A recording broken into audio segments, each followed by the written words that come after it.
నాగరాజ్ గారు స్టార్ట్ చేయండి. క్యాంపస్ లో ఫైటులు, కాఫీ షాప్ రేటులు, సాగేలే సరదాలలో ఫ్రెండ్షిప్ కై పరుగులు, అందమైన జీవితం అందులోనే చేస్తాను.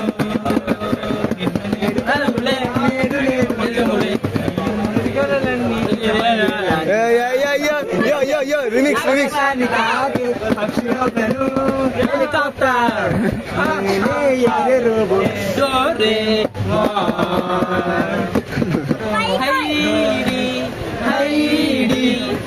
చిరు నవ్వుల బొమ్మ హైడి హైడి చిరు చిరు నవ్వుల బొమ్మ హైడి హైడి యో యో